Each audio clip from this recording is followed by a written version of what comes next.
പ്രിയപ്പെട്ട വിദ്യാർത്ഥികളെ, ഇന്ന് നമ്മൾ പരിചയപ്പെടാൻ പോകുന്നത് +1 അക്കൗണ്ടൻസിയിലെ 5-ാമത്തെ ചാപ്റ്ററാണ്, ബാങ്ക് റീകൺസിലിയേഷൻ സ്റ്റേറ്റ്മെൻറ്റ് എന്നുള്ളത്. ഇതിൽ നമുക്ക് പഠിക്കാനുള്ളത്, നമ്മുടെ ഫോക്കസ് ഏരിയ പ്രകാരം നമുക്ക് ഈ ഒരു ചാപ്റ്ററിൽ നമുക്ക് അറിയേണ്ടത് ആകെ രണ്ട് കാര്യങ്ങളാണ് നമ്മൾ മനസ്സിലാക്കേണ്ടത്. അതിൽ ഒന്നാമത് എന്താണ് റീകൺസിലിയേഷൻ സ്റ്റേറ്റ്മെൻറ്റ് എന്നുള്ളതാണ് ആദ്യമായിട്ട് അറിയേണ്ടത്. എന്താണ് റീകൺസിലിയേഷൻ സ്റ്റേറ്റ്മെൻറ്റ്, അല്ലെങ്കിൽ എന്താണ് ബാങ്ക് റീകൺസിലിയേഷൻ സ്റ്റേറ്റ്മെൻറ്റ്, അല്ലേ? ഈ ചാപ്റ്ററിൻ്റെ പേര് തന്നെ അതാണ്, ബാങ്ക് റീകൺസിലിയേഷൻ സ്റ്റേറ്റ്മെൻറ്റ്. അപ്പോൾ അതെന്താ എന്നുള്ളത് നമുക്കറിയണം. രണ്ടാമതായിട്ട് നമുക്കിവിടെ 2 ബുക്കുകളെ കുറിച്ച് നമുക്കറിയണം. ഒന്ന്, നമ്മൾ മനസ്സിലാക്കിയിട്ടുള്ള ഒരു ബുക്കുണ്ട്. ഏതാണ്? ക്യാഷ് ബുക്ക് എന്നുള്ളത്, അല്ലേ? നമ്മളെ ക്യാഷ് ഇടപാടുകൾ റെക്കോർഡ് ചെയ്യുന്ന ബുക്കാണ് എന്ത്? Cash book. നമ്മുടെ സ്ഥാപനം, അല്ലേ, നമ്മുടെ സ്ഥാപനത്തിൽ നമ്മൾ കീപ്പ് ചെയ്യുന്ന ബുക്കാണ് ക്യാഷ് ബുക്ക്. അതിൽ തന്നെ ഡബിൾ കോളം ക്യാഷ് ബുക്കാണ് ഉദ്ദേശിക്കുന്നത്. അതായത് ബാങ്കിലത്തെ കാര്യം കൂടി നമ്മൾ റെക്കോർഡ് ചെയ്യുന്നുണ്ട്. അപ്പോൾ ആ ക്യാഷ് ബുക്കിൽ ഒരു ബാലൻസ് നമുക്ക് കിട്ടും ചെയ്ത് കഴിയുമ്പോൾ. ഓക്കെ. Then passbook. നമ്മൾ ബാങ്കിൽ നമ്മൾ അക്കൗണ്ട് തുടങ്ങിയാൽ നമ്മുടെ ഇടപാടുകൾ ബാങ്ക് റെക്കോർഡ് ചെയ്യുന്ന ബുക്കാണേത്? പാസ്ബുക്ക് എന്നുള്ളത്. ഈ രണ്ട് ബുക്കിലും ബാലൻസുകൾ വ്യത്യാസം വരാനുള്ള കാരണങ്ങൾ, ഇങ്ങനെ 2 കാര്യങ്ങളാണ് നമുക്കിതിൽ പരിചയപ്പെടാനുള്ളത്. അപ്പോൾ എന്താണ് റീകൺസിലിയേഷൻ സ്റ്റേറ്റ്മെൻറ്റ് എന്നുള്ളതും, അതുപോലെ ക്യാഷ് ബുക്കും പാസ്ബുക്കിലെയും ബാലൻസ് വ്യത്യാസം വരാനുള്ള കാരണങ്ങൾ എന്തൊക്കെയാണ് എന്നുള്ളതാണ് നമ്മൾ പ്രധാനമായിട്ടും ഈ ഒരു ചാപ്റ്ററിൽ ഡിസ്കസ് ചെയ്യാൻ പോകുന്നത്. ഓക്കെ ആണല്ലോ? നമുക്ക് ആദ്യമായിട്ട് നമുക്ക് അറിയേണ്ടത് 2 ബുക്കുകളെ കുറിച്ചാണ്. ഒന്ന് നമ്മൾ നേരത്തെ പറഞ്ഞു, ഒന്ന് നമ്മൾ പഠിച്ച ക്യാഷ് ബുക്ക്, ഒന്ന് നമുക്കറിയാവുന്ന പാസ്ബുക്ക്. 2 ബുക്കുകളുണ്ട്. ഇപ്പോൾ ഈ 2 ബുക്കുകൾ അടിസ്ഥാനമാക്കിയിട്ടാണ് ബാങ്ക് റീകൺസിലിയേഷൻ സ്റ്റേറ്റ്മെൻറ്റ് നമ്മൾ ചെക്ക് ചെയ്യുന്നത്, അല്ലെങ്കിൽ നമ്മൾ ചെയ്യുന്നത് എന്നുള്ളത്. അപ്പോൾ ക്യാഷ് ബുക്കിൽ നമുക്കറിയാം, ഇവിടെ 2 കോളം കാണാൻ നിങ്ങൾക്ക്. ക്യാഷിന് വേണ്ടി ഒരു കോളമുണ്ട്, ബാങ്കിന് വേണ്ടി ഒരു കോളമുണ്ട്. 2 കോളമുണ്ട്. അതായത് ഇവിടെ നമുക്ക് ബാങ്കിൽ നമ്മൾ റെക്കോർഡ് ചെയ്യുന്ന ബാങ്കിലെ കാര്യങ്ങൾ എവിടെ ഉണ്ടാവും? നമ്മുടെ പാസ്ബുക്കിൽ ബാങ്കും റെക്കോർഡ് ചെയ്യുന്നുണ്ട്. അതായത് ഏറ്റവും സിമ്പിളായിട്ട് പറഞ്ഞാൽ, ബാങ്കുമായിട്ടുള്ള നമ്മുടെ ഇടപാടുകൾ നമ്മൾ, അതായത് ബിസിനസ്സിലും റെക്കോർഡ് ചെയ്യുന്നുണ്ട്. അതേപോലെ അതേ ഇടപാടുകൾ ആരും റെക്കോർഡ് ചെയ്യുന്നുണ്ട്? ബാങ്കും റെക്കോർഡ് ചെയ്യുന്നുണ്ട്. നമ്മൾ റെക്കോർഡ് ചെയ്യുന്ന ബുക്കിൻ്റെ പേരാണിത് ക്യാഷ് ബുക്ക് എന്നുള്ളത്. ബാങ്ക് റെക്കോർഡ് ചെയ്യുന്നതാണെന്ത്? പാസ്ബുക്ക് എന്നുള്ളത്.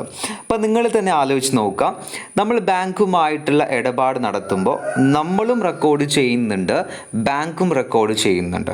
അപ്പോൾ രണ്ടിലെയും ഒരേ ഇടപാടാണ് റെക്കോർഡ് ചെയ്യുന്നത്. ഒന്ന് ബാങ്കുകാർ റെക്കോർഡ് ചെയ്യുന്നു, മറ്റൊന്ന് നമ്മൾ റെക്കോർഡ് ചെയ്യുന്നു. അപ്പോൾ നമ്മൾ ആലോചിച്ച് നോക്കിയാൽ മതി, 2 ബാലൻസും എന്തായിരിക്കണം? ഒന്നായിരിക്കണം. വേണ്ടേ, അല്ലേ? 2 ബാലൻസും തുല്യമാവണം. ഇപ്പോൾ ക്യാഷ് ബുക്കിൽ നമ്മൾ ബാലൻസ് 1000 രൂപ എന്നാണ് നമ്മുടെ കണക്ക് പ്രകാരം കാണിക്കുന്നെങ്കിൽ, അത് പാസ്ബുക്കിലും എത്ര തന്നെ ആവണം? 1000 തന്നെ ആവണം. വേണ്ടേ? ആവണം. ഓക്കെ. എന്നാൽ ഇത് ചില സമയങ്ങളിൽ വ്യത്യാസം വരാറുണ്ട്. അപ്പോൾ ആ കാര്യങ്ങളെക്കുറിച്ചാണ് ഈ ഒരു ചാപ്റ്ററിൽ നമ്മൾ ഡിസ്കസ് ചെയ്യുന്നത്. അപ്പോൾ ക്യാഷ് ബുക്കും പാസ്ബുക്കും ഒന്ന് പരിചയപ്പെട്ടു. ക്യാഷ് ബുക്ക് നമ്മുടെ ബിസിനസ് സ്ഥാപനം തയ്യാറാക്കുന്നതാണ്, പാസ്ബുക്ക് ബാങ്ക് തയ്യാറാക്കുന്നതാണ്. ബാങ്കുമായിട്ടുള്ള ഇടപാടുകളാണ് നമ്മൾ ഫോക്കസ് ചെയ്യുന്നത് എന്നുള്ളതും. എന്നിവിടെ നോക്ക്, നമ്മൾ ഒരു ചെയ്തു വെച്ച ഒരു ക്യാഷ് ബുക്കും അതുപോലെ പാസ്ബുക്കിലെയും കാര്യമാണ്. അപ്പോൾ ഇവിടെയുള്ള ഒരു പ്രത്യേകത, അല്ലെങ്കിൽ നമ്മൾ ഈ ഒരു ബാങ്ക് റീകൺസിലിയേഷൻ സ്റ്റേറ്റ്മെൻറ്റ് വരാനുള്ള ഒരു സാധ്യത എത്രയേ ഉള്ളൂ. നമ്മൾ പറഞ്ഞു ബാങ്കുമായിട്ടുള്ള ഇടപാടുകളാണ് 2 ബുക്കിലും റെക്കോർഡ് ചെയ്യുക എന്ന് നമ്മൾ പറഞ്ഞു. അപ്പോൾ ഇവിടെയുള്ളത്, ഒരു ബുക്കിൽ ഒരു ഇടപാട് നടന്നു കഴിഞ്ഞാൽ ഒരു ബുക്കിൽ നമ്മൾ രേഖപ്പെടുത്തുന്നു, എന്നാൽ മറ്റു ബുക്കിൽ രേഖപ്പെടുത്താൻ വൈകി, അല്ലേ? അല്ലെങ്കിൽ അത് എഴുതിയിട്ടില്ല. ഈ കാരണം കൊണ്ടാണ് 2ലെ ബാലൻസും വ്യത്യാസം വരാം. റെഡി ആണല്ലോ? അതായത് നമ്മൾ ക്യാഷ് ബുക്കിൽ ഒരു ഇടപാട് നടന്നപ്പോൾ ക്യാഷ് ബുക്കിൽ എഴുതിയിട്ടുണ്ട്, എന്നാൽ അതേ കാര്യം എവിടെ എഴുതിയിട്ടില്ല? പാസ്ബുക്കിൽ പാസ്ബുക്കിൽ അത് ബാങ്ക് രേഖപ്പെടുത്തിയിട്ടില്ല. അല്ലെങ്കിൽ ഒരു കാര്യം പാസ്ബുക്കിൽ അതെവിടെ എഴുതി വെച്ചിട്ടുണ്ട്, പക്ഷെ അതേ കാര്യം എവിടെയില്ല, ക്യാഷ് ബുക്കിൽ രേഖപ്പെടുത്തിയിട്ടില്ല. നമുക്കൊന്ന് ചെക്ക് ചെയ്ത് നോക്കാം. ഓക്കെ, ഇപ്പോൾ ഇവിടെ ക്യാഷ് ബുക്കിൽ കാണാം, ഇവിടെ ഒന്നാമത്തേത് നമുക്കറിയാം ഈ ഭാഗം എന്താണ്, ഡെബിറ്റ് സൈഡാണ്, ഈ ഭാഗം എന്താണ്, ക്രെഡിറ്റ് സൈഡാണ്. ഇതാണ് നമ്മളെ ക്യാഷ് ബുക്കിൻ്റെ ഫോർമാറ്റാണ് ഇത് വരുന്നത്.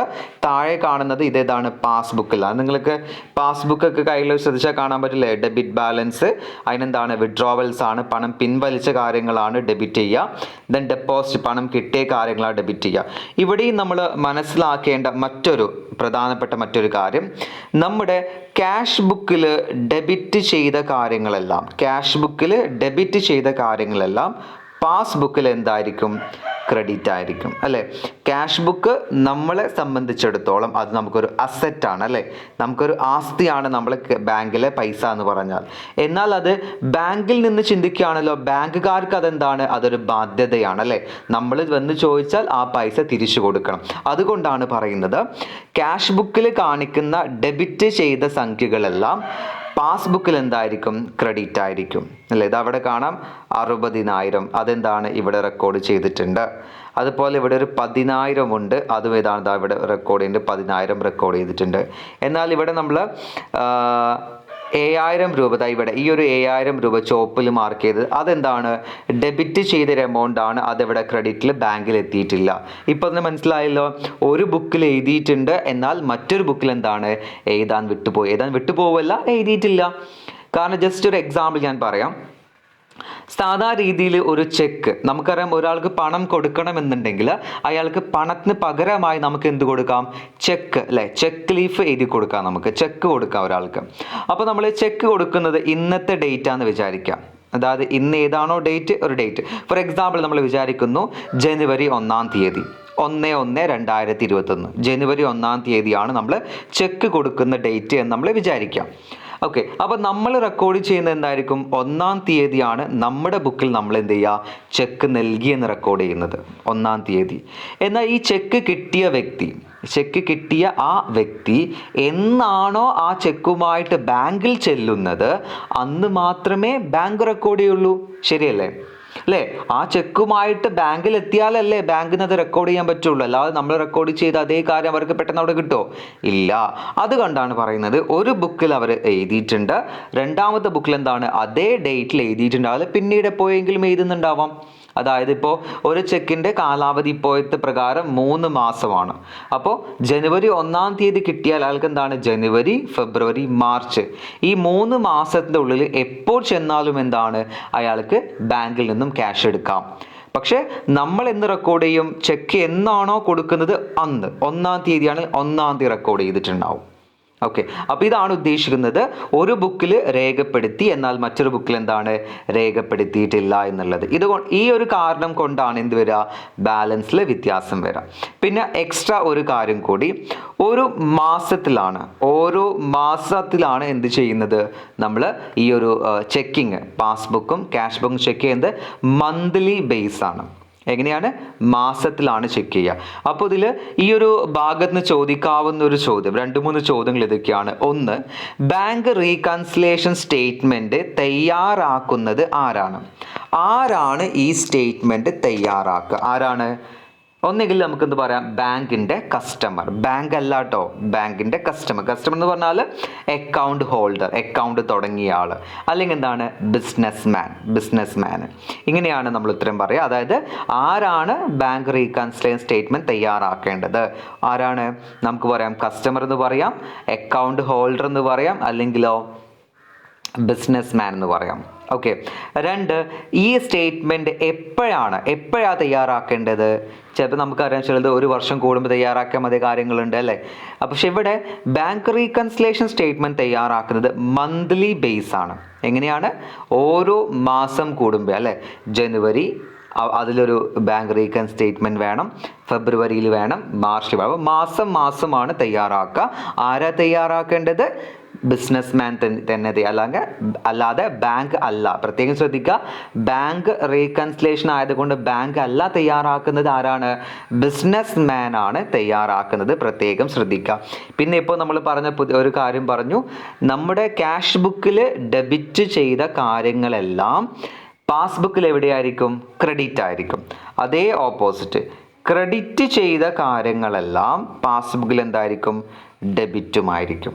അപ്പോൾ നമുക്കൊരു കാര്യം ഇതിൽ നിന്ന് പറയാം. ക്യാഷ് ബുക്കിൽ ഡെബിറ്റ് ബാലൻസ് ആണെങ്കിൽ പാസ്ബുക്കിൽ എന്തായിരിക്കും? ഓപ്പോസിറ്റ് ബാലൻസ് ആയിരിക്കും. അപ്പോൾ ക്യാഷ് ബുക്കിൽ എന്ത് ബാലൻസ് എന്നാണോ പറയുന്നത് അതിൻ്റെ നേരെ ഓപ്പോസിറ്റ് ആയിരിക്കും ഇവിടെ കാണിക്കുക, പാസ്ബുക്കിൽ കാണിക്കുക. ഒരു എക്സാമ്പിൾ, ക്യാഷ് ബുക്കിൽ ഡെബിറ്റ് ബാലൻസ് ആണ് എന്ന് പറഞ്ഞാൽ അത് പാസ്ബുക്കിൽ എന്തായിരിക്കും? ക്രെഡിറ്റ് ആയിരിക്കും, ഓപ്പോസിറ്റ് ആയിരിക്കും. സിമ്പിൾ, ആകെ കൺഫ്യൂഷൻ ഒന്നുമില്ല, സിമ്പിൾ ലോജിക്ക് ചിന്തിച്ചാൽ മതി. ഓപ്പോസിറ്റ് ആണ് അല്ലേ? ഇപ്പം ഇവിടെ ഡെബിറ്റ് എന്ന് പറഞ്ഞാൽ അവിടെ എന്തായിരിക്കും? ക്രെഡിറ്റ് ആയിരിക്കും. ഇവിടെ ക്രെഡിറ്റ് എന്ന് പറഞ്ഞാൽ ബാങ്കിൽ എന്തായിരിക്കും? അവിടെ ഡെബിറ്റുമായിരിക്കും. നേരെ ഓപ്പോസിറ്റ് ആണെന്ന് ചിന്തിച്ചാൽ മതി. ഇപ്പം ഇവിടെ നോക്കിയേ, ഇവിടെ നമ്മൾ സാലറി 2000 രൂപ സാലറി കൊടുത്തിട്ടുണ്ട്.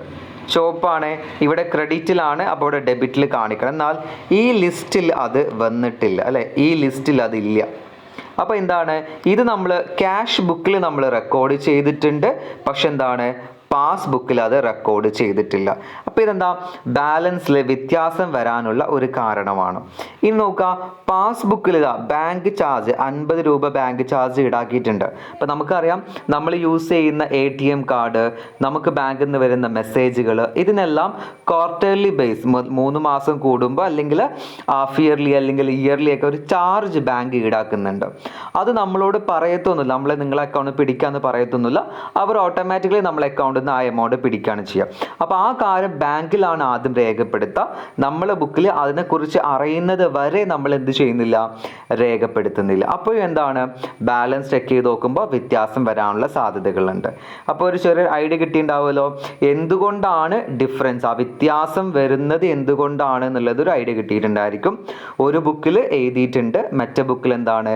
അതേ സമയത്ത് തന്നെ മറ്റേ ബുക്കിൽ അത് എഴുതിയിട്ടില്ല എന്നുള്ളത്. 2 ബുക്കുകൾ ഇവിടെ മെൻഷൻ ചെയ്യുന്നുള്ളൂ, ക്യാഷ് ബുക്ക്, പാസ്ബുക്കും.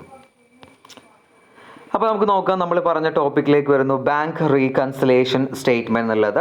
അപ്പോൾ ഇതിനെ ഷോർട്ട് ആക്കിയിട്ട് നമ്മൾ എന്ത് പറയും? BRS എന്ന് പറയാറുണ്ട്. എന്താണ് പറയുക? BRS, bank reconciliation statement. അപ്പോൾ ഇത് ഇവിടെ പറയുന്നത് ഇസ് പ്രിപ്പയർഡ് ബൈ കസ്റ്റമർ. ആരെ തയ്യാറാക്കുക? കസ്റ്റമർ ഓഫ് എ ബാങ്ക്, ഒരു ബാങ്കിന്റെ കസ്റ്റമർ, അതായത് അക്കൗണ്ട് തുടങ്ങിയ ആളല്ലേ customer.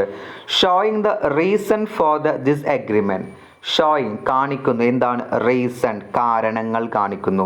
For the disagreement between the bank balance as per cash book and passbook. അതായത് ക്യാഷ് ബുക്കിലെ ബാങ്കിലെ ബാലൻസ്, അതായത് നമ്മളെ കയ്യിലുള്ള ബാങ്ക് ബാലൻസും പാസ്ബുക്ക് പ്രകാരമുള്ള ബാലൻസ് തമ്മിലുള്ള റീസൺ, കാരണങ്ങൾ, ആ വ്യത്യാസം വരാനുള്ള കാരണങ്ങൾ കാണിക്കുന്നു. As on A particular date, ഒരു പ്രത്യേക ഡേറ്റ്, ഒരു പ്രത്യേക ഡേറ്റിൽ. ഇപ്പോൾ ഇവിടെ നോക്കാം, ഒരു പ്രത്യേക ഡേറ്റ് എന്ന് പറയുന്നത് ഇവിടെ ഏതാണ് അല്ലേ? 10/9/2018. ആ പ്രത്യേക ഡേറ്റിലാണ് അത് അവർ ചെക്ക് ചെയ്തിട്ടുള്ളത്. അപ്പോൾ പാർട്ടിക്കുലർ ഡേറ്റ്. ഓക്കെ, അപ്പോൾ ശരിക്കും നമ്മൾ ഒന്നും പാടെ വ്യക്തമായി നോക്കുകയാണെങ്കിൽ, പാസ്ബുക്ക് എന്നതിൽ ബാങ്ക് എഴുതിയിരിക്കുന്ന അതൊരു ബാലൻസ്, ഇതൊരു ബാലൻസ് ആണ്. ക്യാഷ് ബുക്ക് എന്നതിൽ ബിസിനസ്മാൻ എഴുതിയിരിക്കുന്ന ബാലൻസും ഇത് രണ്ടാമത്തെ ഒരു ബാലൻസ്. താരതമ്യം ചെയ്ത് 2 ബാലൻസും ശരിയാണോ എന്ന് ഉറപ്പുവരുത്തുന്നതിന് വേണ്ടി തയ്യാറാക്കുന്ന ഒരു സ്റ്റേറ്റ്മെൻ്റ് ആണ് ബാങ്ക് റീകൺസിലേഷൻ സ്റ്റേറ്റ്മെൻറ്റ്. ഇപ്പോൾ ഇവിടെ 2 ബാലൻസ് ഉണ്ടാവും, ക്യാഷ് ബുക്കിലെ ബാലൻസ് ഉണ്ടാവും, പാസ്ബുക്കിലെ ബാലൻസ്. ഇത് രണ്ടും നമ്മൾ എന്ത് ചെയ്യും? ചെക്ക് ചെയ്ത് നോക്കും, ശരിയാണോ എന്ന് ഉറപ്പുവരുത്തും. അതാണ് എന്ത്? Bank reconciliation statement. ഒന്നും പാടെ വ്യക്തമായിട്ട് പറഞ്ഞാൽ, ക്യാഷ് ബുക്കിൽ നൽകിയിരിക്കുന്ന ബാലൻസും പാസ്ബുക്കിൽ നൽകിയിരിക്കുന്ന ബാലൻസും ഈക്വൽ ആയിരിക്കണമെന്നില്ല അല്ലേ? 2 ബാലൻസ് എന്താണ്? ഒരേ സംഖ്യ ആയിരിക്കണമെന്നില്ല, ചിലപ്പോൾ വ്യത്യാസങ്ങളുണ്ടാവാം അല്ലേ? അപ്പോൾ എന്ത് കാരണങ്ങൾ കൊണ്ടാണ് ഈ വ്യത്യാസം വന്നത്, എന്ന് കണ്ടുപിടിക്കാൻ വേണ്ടിയാണ് ബാങ്ക് റീകൺസിലേഷൻ സ്റ്റേറ്റ്മെൻറ്റ് തയ്യാറാക്കുന്നത്. അപ്പോൾ ഇവിടെയും പ്രത്യേകം നമ്മൾ പറഞ്ഞ കാര്യങ്ങൾ തന്നെയാണ് വീണ്ടും നിങ്ങളിലേക്ക് വീണ്ടും എത്തിക്കുന്നത്. അപ്പോൾ ബാങ്ക് റീകൺസിലേഷൻ സ്റ്റേറ്റ്മെൻറ്റ് എന്ന് പറയുന്നത്, അതായത് BRS അല്ലെങ്കിൽ ഷോർട്ട് ഫോം ആണത് BRS. ബാങ്ക് റീകൺസിലേഷൻ സ്റ്റേറ്റ്മെൻറ്റ് എന്ന് പറയുമ്പോൾ പാസ്ബുക്കിലെ ബാലൻസും ക്യാഷ് ബുക്കിലെ ബാലൻസും ചെക്ക് ചെയ്ത് നോക്കി, രണ്ടും ഒരേ സംഖ്യ അല്ല. അപ്പോൾ നമുക്ക് എന്ത് മനസ്സിലായി? ഒരേ സംഖ്യ അല്ല അല്ലേ, എന്തോ ഡിഫറൻസ് ഉണ്ട്. അപ്പോൾ എന്ത് കാരണം കൊണ്ടാണ് ഈ വ്യത്യാസം വന്നത്? നമ്മൾ നേരത്തെ പറഞ്ഞു, ഒരാൾക്ക് ചെക്ക് കൊടുത്തു, ആ ചെക്ക് എത്തിയിട്ടില്ല. ആ രീതിയിൽ കുറച്ച് കാരണങ്ങളുണ്ടാവും. എന്ത് കാരണങ്ങൾ കൊണ്ടാണ് വന്നത് എന്ന് കാണിച്ചു തരുന്ന ഒരു സ്റ്റേറ്റ്മെൻ്റ് ആണ് ഇത്, ബാങ്ക് റീകൺസിലേഷൻ സ്റ്റേറ്റ്മെൻറ്റ്. അപ്പോൾ നമുക്കിവിടെ ഇപ്പോൾ നമ്മൾ BRS, ആ ബാങ്ക് റീകൺസിലേഷൻ സ്റ്റേറ്റ്മെൻറ്റ് എന്താ എന്നുള്ളത് നമ്മൾ മനസ്സിലാക്കി. അടുത്ത് നമ്മൾ അറിയേണ്ടത് എന്താണ്? കാരണങ്ങൾ. എന്തെല്ലാം കാരണങ്ങൾ കൊണ്ടാണ് ഈ വ്യത്യാസം വരിക എന്നുള്ളത് നമുക്ക് നോക്കാം. കോസസ് ഓഫ് ഡിഫറൻസസ്, വ്യത്യാസം വരാനുള്ള കാരണങ്ങൾ. ഏതൊക്കെ വ്യത്യാസം വരാനുള്ള കാരണങ്ങൾ? പാസ്ബുക്കിലും അതുപോലെ ക്യാഷ് ബുക്കിലും. പാസ്ബുക്കിലും ക്യാഷ് ബുക്കിലെ ബാലൻസും വ്യത്യാസം വരാനുള്ള കാരണങ്ങളാണ് ഇവിടെ പറയുന്നത്. ഓൾമോസ്റ്റ് ഒരു 7 അല്ലെങ്കിൽ ഒരു 8 റീസൺസ് ആണ് എടുത്തു പറയാനുള്ളത്. ഒന്നാമത്തെ option, cheque issued but not presented for payment. നമ്മൾ നേരത്തെ പറഞ്ഞ് ശരിക്കും നോക്കാം. Cheque issued but not presented for payment. Cheque, അതായത് ബിസിനസ് ചെക്ക് നൽകിയിട്ടുണ്ട്, ആ ചെക്ക് കിട്ടിയ ആൾ ഇതുവരെ എവിടെ എത്തിയിട്ടില്ല?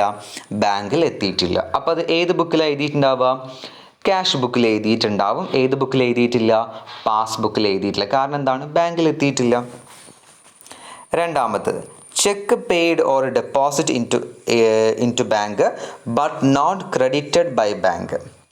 ഓക്കെ, അതായത് നമുക്ക് ഒരാൾ ചെക്ക് തന്നു, ആ ചെക്ക് നമുക്കറിയാം ചെക്ക് കിട്ടിയ ഉടനെ എന്ത് ചെയ്യില്ല, നമുക്ക് ക്യാഷ് കിട്ടില്ല.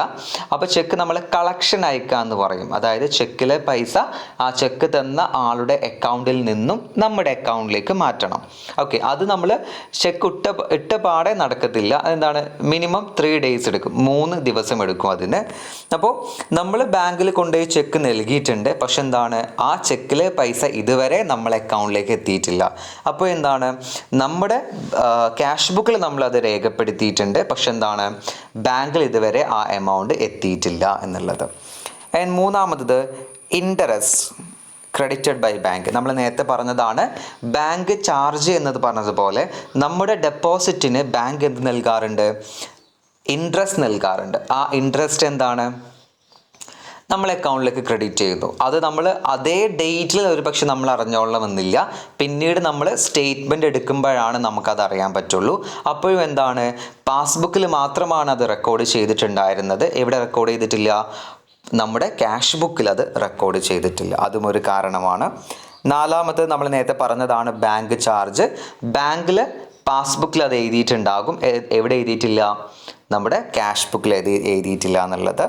ദെൻ മറ്റൊന്ന്, direct payment in to bank by traders customer. Direct payment എന്ന് പറയാം, അല്ലെങ്കിൽ ഡയറക്റ്റ് ഡെപ്പോസിറ്റ് എന്ന് പറയാം. അതായത് നമുക്കൊരാൾ പൈസ തരാനുണ്ട്, നമുക്ക് ബിസിനസ്സിലേക്ക് പണം തരാനുണ്ട്. ആ തരാനുള്ള ആൾ ഒന്നെങ്കിൽ എന്ത് ചെയ്യാം, നമുക്ക് നേരിട്ട് നമ്മളെ കൈവശം കറൻസി ആയിട്ട് തരാം. അതിന് പകരം അയാൾ എന്ത് ചെയ്തു, നമ്മുടെ അക്കൗണ്ടിലേക്ക് പണം ഇട്ടു, നമ്മുടെ നേരെ അക്കൗണ്ടിലേക്ക് പണം ഇട്ടു. അപ്പോൾ നമുക്ക് പൈസ തരാനുള്ളതിന് പകരം എന്തായി, നേരിട്ട് പണം ഇട്ടു. ആ നേരിട്ട് പണം നിക്ഷേപിക്കുമ്പോൾ ഏത് ബുക്കിലാണ് ആദ്യം രേഖപ്പെടുത്തുക? പാസ്ബുക്കിലാണ് ആ കാര്യം നേരത്തെ രേഖപ്പെടുത്തുക. പിന്നീട് അറിഞ്ഞതിന് ശേഷം മാത്രമാണ് ഇവിടെ രേഖപ്പെടുത്തുന്നുള്ളൂ, ക്യാഷ് ബുക്കിൽ രേഖപ്പെടുത്തുന്നുള്ളൂ. വീണ്ടും ഞാൻ പ്രത്യേകം പറയുകയാണ്, 2 ബുക്കുകളെ നമ്മളിവിടെ മെൻഷൻ ചെയ്യുന്നുള്ളൂ, ക്യാഷ് ബുക്കും പാസ്ബുക്കും. വ്യത്യാസം വരാനുള്ള കാരണം എന്താണ്? ഒരു ബുക്കിൽ എഴുതിയിട്ടുണ്ട്, മറ്റേ ബുക്കിൽ എഴുതിയിട്ടില്ല. ദെൻ അടുത്തത്, payment made by bank on behalf of the customer. നമുക്ക് പലപ്പോഴും ഉണ്ടാവുന്നതാണ്, എല്ലാവരും കേട്ടിട്ടുണ്ടാവും EMI എന്നുള്ളത് അല്ലേ, ഈക്വൽ മന്ത്ലി ഇൻസ്റ്റാൾമെൻറ്റ് എന്നുള്ളത്. അപ്പോൾ ഇതൊക്കെ ബാങ്ക് അടക്കാറുണ്ട് അല്ലേ. ചില കാര്യങ്ങൾ നമ്മൾ നേരിട്ട് പണം അടക്കുന്നതിന് പകരമായിട്ട് ആരടച്ചോളും? ബാങ്ക് തന്നെ അടച്ചോളും. നമ്മൾ പറഞ്ഞാൽ മതി, അക്കൗണ്ടിൽ നിന്ന് ഇത്ര പൈസ ഇന്ന ആവശ്യത്തിന്, ഇപ്പോൾ ഇൻഷുറൻസ് അടക്കാൻ വേണ്ടിയിട്ടോ അല്ലെങ്കിൽ EMI അടക്കാൻ വേണ്ടിയിട്ടോ ഒക്കെ എന്താണ് വേണ്ടത് വെച്ചാൽ നമുക്ക് മുൻകൂട്ടി ബാങ്കിനോട് പറയാം. അപ്പോൾ അതാത് സമയങ്ങളിൽ എന്ത് ചെയ്യും, ബാങ്ക് ആ പണം അടച്ചോളും. ഓക്കെ, അപ്പം ആ അടക്കുന്ന അതേ ഡേറ്റിൽ നമ്മൾ അറിയുന്നില്ല. നമ്മളറിയില്ല, നമ്മളത് ബോധർ ചെയ്യുന്നില്ല, നമ്മളത് അതിന് നിരീക്ഷിച്ചുകൊണ്ടിരിക്കണമൊന്നുമില്ല. അപ്പോൾ അതുകൊണ്ട് എന്താണ്, ആ ഒരു പണം അടച്ച കാര്യം ബാങ്കാണ് ആദ്യം അറിയുന്നത്, ബാങ്കിലാണ് ആദ്യം റെക്കോർഡ് ചെയ്യുന്നത്. പിന്നീടാണ് എവിടെ റെക്കോർഡ് ചെയ്യുന്നുള്ളൂ, നമ്മുടെ ക്യാഷ് ബുക്കിൽ റെക്കോർഡ് ചെയ്യുന്നുള്ളൂ. അപ്പോൾ നമ്മൾ ചെക്ക് ചെയ്യുമ്പോൾ എന്താണ്, ഒരു ബുക്കിൽ എഴുതി വെച്ചിട്ടുണ്ട്, മറ്റേ ബുക്കിൽ എന്താണ് എഴുതി വെച്ചിട്ടില്ല എന്നുള്ളത്. Then cheque credited but dishonoured. ഇപ്പോൾ ബാങ്ക് എന്ത് ചെയ്തു, ചെക്ക് ക്രെഡിറ്റ് ചെയ്തു. ചെക്ക് ക്രെഡിറ്റ് ചെയ്താൽ ചെക്കിലെ എമൗണ്ട് എഴുതിയിട്ടുണ്ട്, ചെക്കിലെ എമൗണ്ട് നമ്മൾ അക്കൗണ്ടിലേക്ക് എഴുതിയിട്ടുണ്ട്. ശേഷമാണ് മനസ്സിലായതിൻ്റെ ഡിസോണേർഡ്. ഇവിടെ ഒരു വാക്കാണ് ഡിസോണർ ആവാം. ഒരു പക്ഷേ ചില ആളുകളെങ്കിലും കേട്ടിട്ടുണ്ടാവാം, നമ്മൾ ഫിലിമുകളിലൊക്കെ ഉണ്ടാവാറുണ്ട് വണ്ടി ചെക്ക് എന്നുള്ളത്, അല്ലെങ്കിൽ ചെക്ക് ബൗൺസ് ആവാന്ന് പറയും. ചെക്ക് ബൗൺസ് ആവുക എന്നുള്ളൊരുപരി എല്ലാവരും കേട്ടിട്ടുണ്ടാവാൻ സാധ്യതയുള്ളത്, ഈ ഒരു സിനിമകളിലൂടെയെങ്കിലും കേട്ടിട്ടുണ്ടാവാൻ സാധ്യത വണ്ടി ചെക്ക് എന്നുള്ളത്. സംഗതി ഇത്രയേ ഉള്ളൂ, ഒരാൾ നമുക്ക് പൈസ തരാറുണ്ട്, നമുക്കൊരു എ എന്ന് പറയാം, എ എന്ന ആൾ നമുക്ക് പൈസ തരാറുണ്ട്, അയാൾ നമുക്കൊരു ചെക്ക് തന്നു. ഒരു 50,000 രൂപയാണ്, അപ്പോൾ 50,000 രൂപ എഴുതി ഒരു ചെക്ക് നമുക്ക് തന്നു. ആ ചെക്ക് നമ്മൾ ബാങ്കിൽ കൊണ്ടുപോയി കൊടുത്തു. ബാങ്കിൽ കൊണ്ടുപോയി കൊടുത്തപ്പോൾ അവർ പറഞ്ഞത്, ഈ ചെക്കിൽ തന്ന ആളുടെ അക്കൗണ്ടിൽ പൈസയില്ല. ഓക്കെ, ഇതാണ് ഡിസോണർ ആവുക എന്ന് പറഞ്ഞാൽ. ഓക്കെ, ആ ചെക്ക് തന്ന ആളുടെ അക്കൗണ്ടിൽ പൈസയില്ല.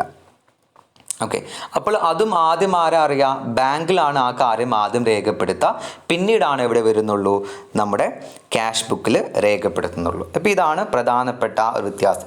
അപ്പോൾ ഈ കാരണങ്ങളൊക്കെ സംഭവിച്ചാൽ, നടന്നു കഴിഞ്ഞാൽ എന്തുണ്ടാവാൻ സാധ്യതയുണ്ട്, ക്യാഷ് ബുക്കിലെ ബാലൻസും പാസ്ബുക്കിലെ ബാലൻസും വ്യത്യാസം വരാനുള്ള കാരണമുണ്ട് എന്നുള്ളത്. ഓക്കെ, അപ്പോൾ ഇവിടെ നമ്മൾ പറയുന്നത് ഒരു ബുക്കിൽ എഴുതി മറ്റൊരു ബുക്കിൽ എഴുതിയിട്ടില്ല. അപ്പോൾ നമുക്കൊന്ന് ഡീറ്റെയിൽ ആയിട്ട് ജസ്റ്റ് ഒന്ന് വേഗം പറഞ്ഞു പോവാം. ഒന്നാമത് ചെക്ക് ഇഷ്യൂ ചെയ്തു, ബാങ്കിലെത്തിയിട്ടില്ല. അപ്പോൾ എന്താണ്, ക്യാഷ് ബുക്കിൽ നമ്മളത് റെക്കോർഡ് ചെയ്യുന്നുണ്ട്, പക്ഷേ ഇവിടെ എന്താണ്, പാസ്ബുക്കിൽ അത് റെക്കോർഡ് ചെയ്യുന്നില്ല, അല്ലേ. ഒരു ബുക്കിൽ എഴുതി, രണ്ടാമത്തെ ബുക്കിൽ എഴുതിയിട്ടില്ല. രണ്ടാമത്തെ ചെക്ക് നമ്മൾ ബാങ്ക് ഡെപ്പോസിറ്റ് ചെയ്തു, ബട്ട് നോട്ട് ക്രെഡിറ്റ്, ഇതുവരെ ബാങ്കിൽ എത്തിയിട്ടില്ല. അതുകൊണ്ടാണ് നമ്മുടെ ക്യാഷ് ബുക്കിൽ നമ്മളത് എന്ത് ചെയ്തിട്ടുണ്ട്, ക്യാഷ് ബുക്കിൽ നമ്മളത് റെക്കോർഡ് ചെയ്തിട്ടുണ്ട്, പക്ഷെ എന്താണ്, പാസ് ബുക്കിൽ എന്താണത് റെക്കോർഡ് ചെയ്തിട്ടില്ല. ഒരു ബുക്കിൽ എഴുതി, ഒരു ബുക്കിൽ എഴുതിയിട്ടില്ല. അപ്പോൾ എന്താണ്, ബാലൻസ് ചെക്ക് ചെയ്യുമ്പോൾ വ്യത്യാസം വരാം. മൂന്നാമത് ഇൻട്രസ്റ്റ് ആണ്, ബാങ്ക് ഈടാക്കുന്ന അല്ലെങ്കിൽ ബാങ്ക് നമുക്ക് നൽകുന്ന ഇൻട്രസ്റ്റ്.